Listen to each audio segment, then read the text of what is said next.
Le sujet qui brûle le plus en développement personnel, c'est le mythe de la pensée positive.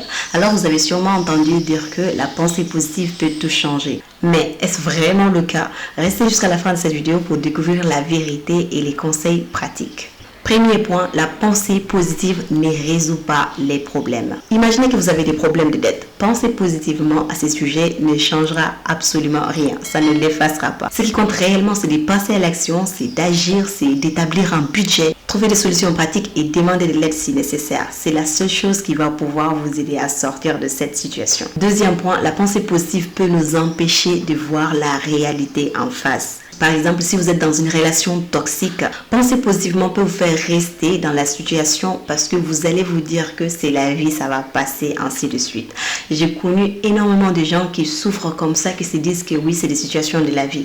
En fait, la plupart du temps, lorsque vous êtes dans une situation compliquée, dans une situation où vous savez que vous n'êtes pas obligé d'y rester, la pensée positive ne va rien apporter. Au contraire, ça va faire que la situation continuera de s'aggraver du jour au jour. Et donc, au lieu de prendre des mesures nécessaires pour vous en sortir, vous allez rester dans votre coin et à penser positivement. Le troisième point, c'est d'adopter une approche réaliste. Plutôt que de forcer la pensée positive, essayez de cultiver la pensée réaliste. Cela signifie tout simplement de reconnaître les défis actuels tout en cherchant de solutions.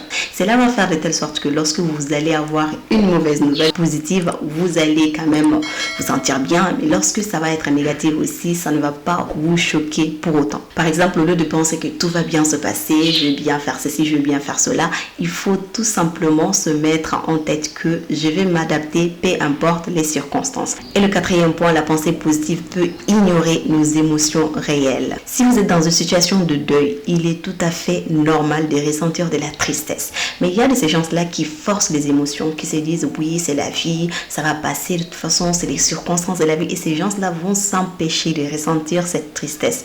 Le fait de faire ça va forcément empêcher et rendre le processus beaucoup plus difficile.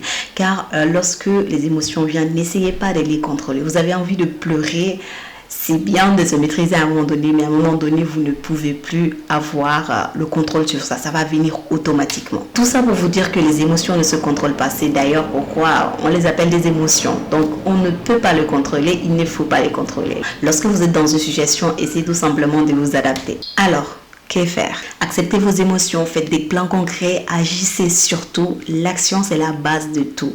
Lorsque vous vous sentez positif, c'est que derrière, vous avez déjà assuré. C'est que derrière, vous avez des plans. C'est que derrière, il y a vraiment quelque chose qui est préfait. Donc, il faut beaucoup vous maintenir à ça. La pensée positive n'est qu'un outil parmi tant d'autres. Ce n'est pas une solution magique. Et voilà, merci d'avoir regardé cette vidéo, j'espère que tu l'as aimé. Si c'est le cas, n'hésite pas de me donner un like, de commenter et de t'abonner si ce n'est pas encore fait. Et on va se retrouver sur une prochaine vidéo. Au revoir.